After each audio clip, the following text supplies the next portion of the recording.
I had a conversation. I wanted to have a conversation, but I knew that it would get heated at some point, but I didn't expect it to go the way it did. I spoke with Javad Hashmi, who is a physician, who's a doctor. He's a physician, but he's also a PhD candidate for Islamic studies or something at Harvard.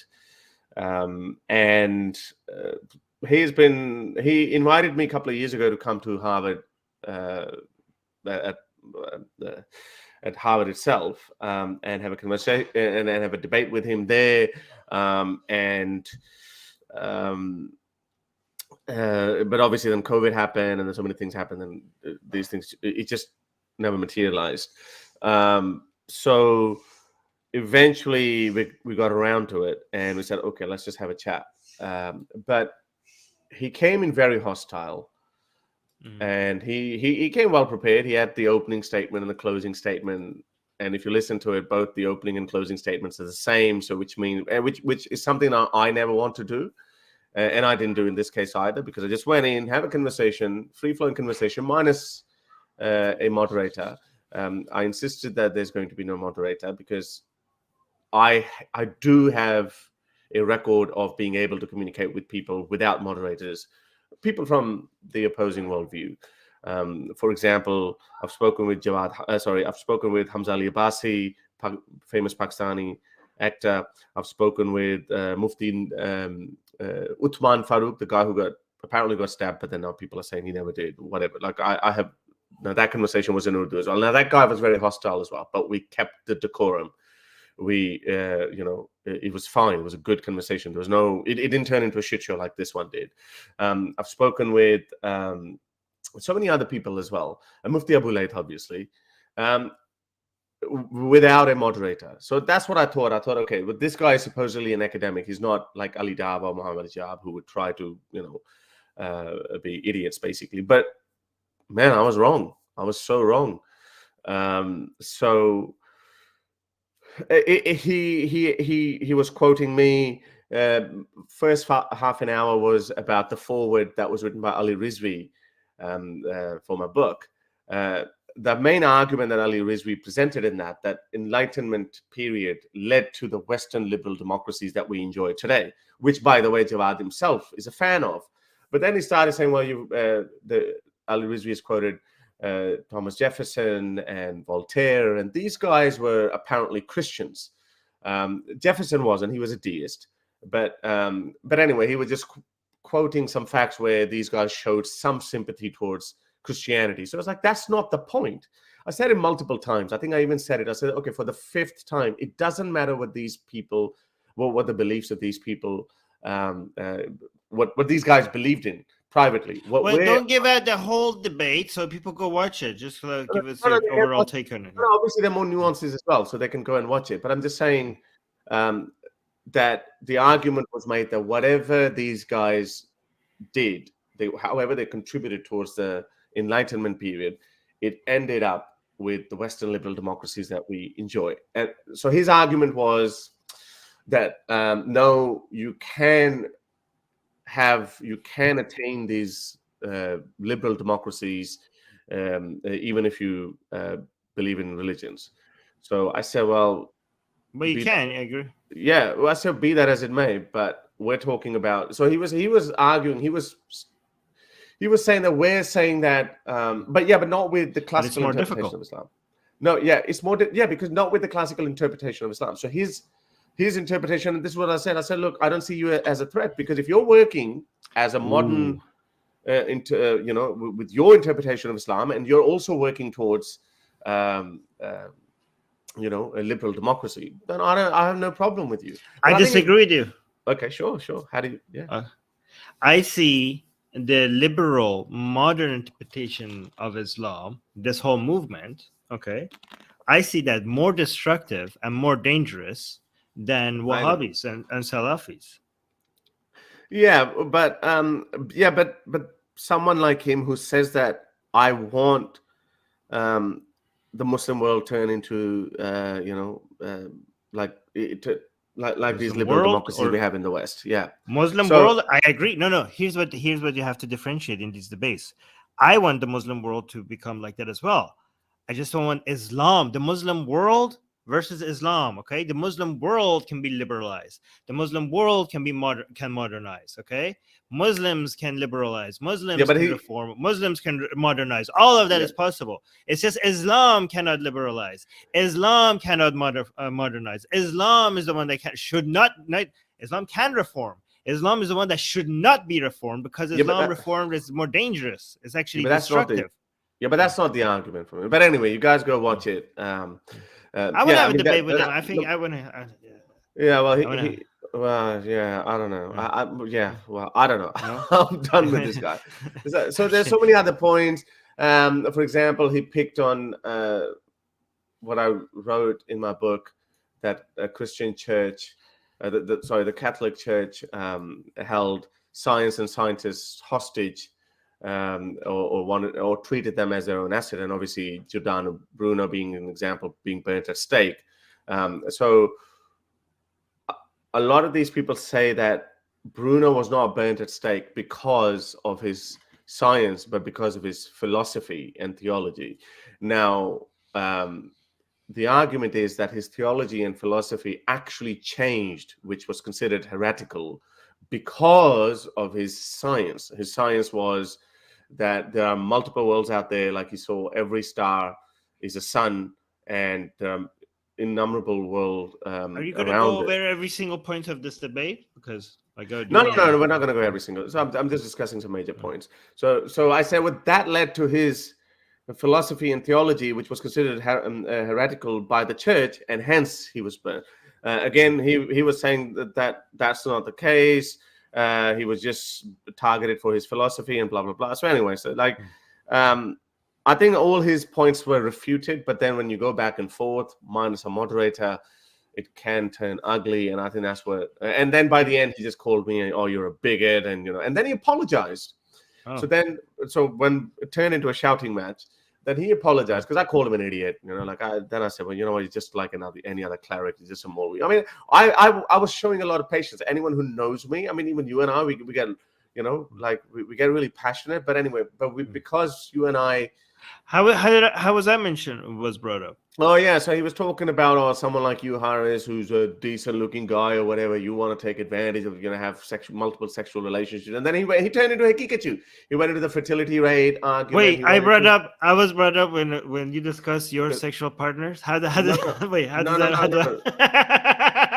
Wait, I think he's misunderstanding the nature of our relationship, Harris. Did you explain to him that we're not? No, that's not what I was saying. He was saying that it's again he shot himself in the foot, and this is where I made a joke out of it, out of his argument. I said Hinduism and Christianity can make an argument for monogamy, not you as a Muslim, because Islam encourages polygamy. He said, no, Islam discourages polygamy. I said, well, no, that's your way of saying it. And then he quoted, oh, well, most Muslims are not polygamous. I said, that's purely because there are not enough women to go around. Most Muslims would be monogamous because there's just not enough women to go around. So anyway, no, he talked about you and defending polyamory, for example. I think he was just going for that. I was like, well, I'm for monogamy, but not lifelong monogamy. I'm for one relationship at a time, and then divorce is not necessarily the worst thing in the world. I'm okay with anything you guys come up with. Yeah. So it's fine. It's fine for men to have, I'm okay with a lifetime relationship of one man and multiple women, as long as we could do it the other way around, like a lifelong long-term relationship of one woman with multiple husbands. If that is allowed, then one husband and multiple wives should be also allowed. I think it's fine. You can come up with whatever arrangement. I think you could go with whatever arrangement you want.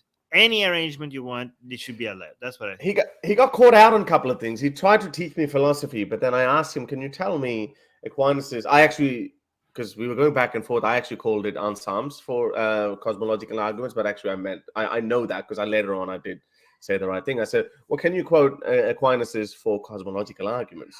He was like, I'm not here for a pop quiz. I was like, well, you're just teaching me about infinite regress and the necessary being, but you don't even know the four cosmological arguments, and the fifth argument being the teleological argument of Aquinas. And then he goes Khalil and Dani. There are a couple of funny moments in that, like facepalm moments, which is very embarrassing for a Harvard professor wannabe. So it's pretty bad. But and then he started throwing his credentials. It's like, oh, how many degrees you have? I've got Okay, this degrees. is. I need to watch this. I really need to watch. I do want to say I was being very humble, but that doesn't sound like you. But okay. Yeah, I know. I'm telling you. I was holding back my punches. Like I can be a really. I can be a very obnoxious prick, but let me say that. But now I'm going to say that because this is a safe space. Is it? I genuinely believe all the major changes are brought to the world by activists. Nelson Mandela, Martin Luther King. These guys were not academics. These guys were activists. When you look many of the major changes, many, well, almost all of them, I would say. Academics. How many academics do you see turn into presidents and prime ministers? How many? They don't. Yeah, but many scientists have also made major changes in the world. Yeah, they have, but and not. Also, yeah, of course. No. That they are behind the engine of our civilization. Absolutely, I'm talking about the actual changes that are active changes that are brought into society, like social changes, for example. Politicians. I don't know, like Einstein figuring out E is equal MC squared, like changed the whole. Yeah, but world. Look at its application. It was all done by politicians. I mean, I'm just saying, like, it's hard to. It's kind of like asking whether a car going forward is more because of its engine or because of its wheel. I mean, technically, it can't go forward with either. You could argue. It's hard to measure which one is more because it's like it's not possible with either one of them, right? There's a common brag a lot of physicists make. Physicists say that physicists say we invented, cars and we rockets and internet and all of that. Us physicists did it, but then obviously other scientists of other fields actually disagree. I mean, they have earned bragging. They have bragging rights. Yeah. But I was talking about social issues. Yeah. So, for example, something that I'm striving for. This is something. Khomeini himself was an activist as well. Now, I don't like him, but Khomeini was kind of a political activist as well, right? Imran Khan is a political activist. All these politicians, these guys are activists. How many climatologists people know of? Not many, but Greta Thunberg is the one who's actually driving, for whatever reason, So I'm just saying activists bring a lot of change. So, the next time when you talk down an activist, you can do that all you want, but for example, I have thousands. Fame is. Some might argue back that fame is not really a good measure of influence. Of popularizing ideas, but popularizing ideas and inspiring people. And Tate himself. I'm not saying I'm not dissing. I'm not dissing activists. Obviously, I'm not. I'm an activist, right? But I'm just saying, like, we can't. It's not a competition. It shouldn't be a competition. No, I know that. You're missing my point. I'm saying that he started bragging about his multiple degrees. I've only got one undergrad degree. That's in IT, and that I've only got. But he was basically trying to diss me by saying, "Hey, I'm an academic friend. I'm an academic friend." So I was like, "Okay, fine." Ooh, Yeah, but he kept doing it. But he did not. I've spoken with academics, like the dinosaur lady. I've spoken with Peter Boghossian, philosopher. He's an academic. I've spoken with multiple academics, but he did not behave like an academic. At the end of the day, deep down inside, this is my conclusion. Once your mind has been captivated by religion, there's no way out. And then it turned ugly after the debate on Twitter, and I said, "Well, you are just a typical Molvi." I have found more wisdom in a 10th grader from a village in Pakistan, because I regularly speak with people from Pakistan and they call in and they ask questions, they debate and argue with me, but I've found more wisdom in some people. But I guess he's an academic himself, so he probably would never back down anyway.